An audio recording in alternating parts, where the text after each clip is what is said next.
আসসালামু আলাইকুম রহমতুল্লাহি আবরাকাতুহু। সুপ্রিয় দর্শক, আজকে একটি নতুন আমল নিয়ে আপনাদের সামনে উপস্থিত হয়েছি। আজকে আপনাদেরকে জানাবো যে কোরবানির দিনে আপনি এমন একটি আমল করবেন যে আমলে আপনি হাজিরাত করতে পারবেন। যত রকমের আপনার হাজিরাত রয়েছে, আপনার মক্কেল থেকে শুরু করে জিন পরি সমস্ত কিছু আপনি হাজির করতে পারবেন। তো বিশেষ করে এই আমলে মক্কেল বা জিন আপনার হাজির হয়। যদি আপনার নিয়াত পরীর থাকে তো পরী হাজির হয়ে যাবে। তো কীভাবে আপনি আমল করবেন সেটা জানাবো। তার আগে যদি আপনারা আমার চ্যানেল নতুন হন, অবশ্যই চ্যানেলটিকে সাবস্ক্রাইব করুন, লাইক কমেন্ট এবং শেয়ার করুন। আমার চ্যানেলে অনেক আপনার ভিডিও দেওয়া রয়েছে হাজিরাত সম্বন্ধে, আপনারা সেখান থেকে গিয়ে ভিডিওগুলো দেখে নিতে পারেন।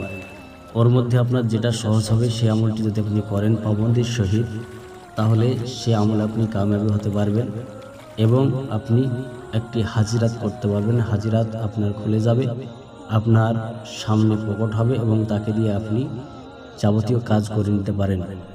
তো আজকের আমলটি হচ্ছে আপনার যে এক রাত্রে ঈদের দিনে, কোরবানির ঈদের দিনে এক রাত্রের আমলে আপনি কিভাবে হাজিরাত করবেন, কিভাবে আপনি একজন মক্কেল বা জিনকে আপনি বশে নিয়ে আসবেন, যার মাধ্যমে আপনি সমস্ত কাজ করতে পারবেন। তো চলুন আমরা জেনে আসি যে কিভাবে আপনি আমল করবেন। তো আপনার কি করতে হবে, যে কোরবানির যেই দিন নামাজ হবে, ঈদ হবে, তার আগের রাত্রিতে, অর্থাৎ আপনার আগামী সোমবারে ঈদ হবে, তো আপনাকে কি করতে হবে, রবিবার দিন গিয়ে যে রাত্রি পড়ছে সেই রাত্রিতে আপনাকে আমল করতে হবে। এক রাত্রির আমল, এই আমল যদি আপনি করেন তাহলে অবশ্যই সঠিকভাবে করতে পারলে আপনার হাজিরাত খুলে যাবে, আপনার যাবতীয় চাপ পূর্ণ হবে। তো আপনি কি করবেন, রাত্রি যখন একটু গভীর হবে, মোটামুটি আপনার ইন্ডিয়ান টাইম হিসাবে 11টার পরে আপনি কি করবেন, ভালো করে ওযু করে নেবেন। যদি আপনার শরীর নাপাকি থাকে অবশ্যই গোসলও করে নেবেন। গোসল করে আপনি কি করবেন, আপনি যে জায়গায় আমল করবেন সেই জায়গায় আগরবাতি জ্বালিয়ে দিবেন। জ্বালিয়ে দিয়ে একটা মুসাল্লা বিছিয়ে দিয়ে হাতে একটা তসবিহ নিয়ে আপনি সেখানে বসে যান।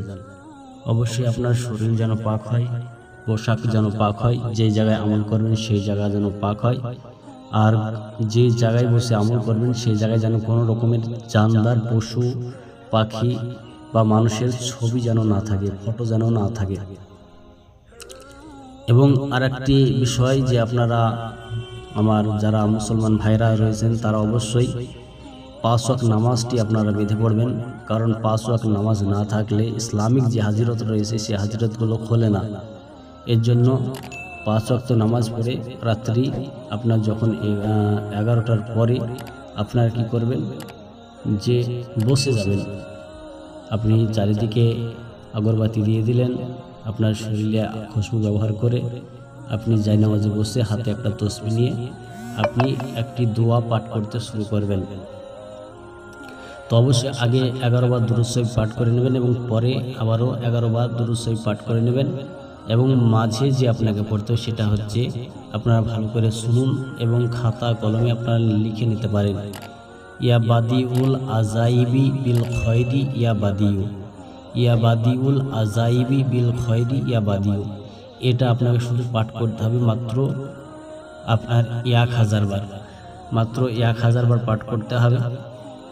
এবং এই 1000 বার পাঠ করতে করতে আপনি দেখতে পাবেন যে আপনার সামনে হাজিরাত আসতেছে। তো অনেক সময় রুহানি দুর্বল হওয়ার কারণে অনেক সময় কারো এক রাত্রে হাজিরাত হয় না।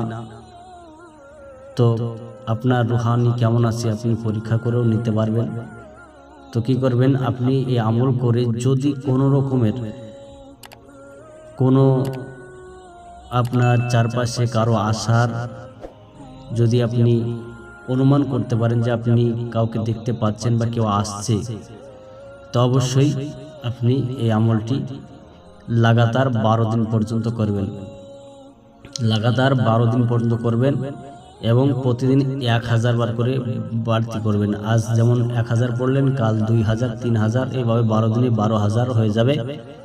এবং 12000 যখন হয়ে যাবে তখন আপনার সামনে এসে হাজির হবে আর একদিনই আপনি বুঝতে পারবেন। আর যদি দেখেন যে আপনি আমল করলেন কোনো ফল লাভ হলো না, তো কমেন্ট সেকশানে জানাবেন, আপনাদেরকে বলে দেওয়া হবে যে আপনি এরপরে কি করবেন।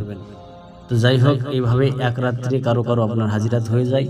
যদি রোহানি দুর্বল থাকে, যদি সামান্য কিছু দেখতে পান, তাহলে আমলটি অবশ্যই 12 দিন পর্যন্ত চালিয়ে যাবেন। 12 দিনের দিন অবশ্যই আপনার এসে হাজির হবে মোয়াক্কেল, যার দ্বারা আপনি সমস্ত কাজ করতে পারবেন এবং কখনোই কোনো খারাপ কাজের নিয়াতে বা উদ্দেশ্যে আপনি আমল করতে যাবেন না। আমলে বৃথা হবেন এবং আপনার ক্ষতি হওয়ার সম্ভাবনা রয়েছে।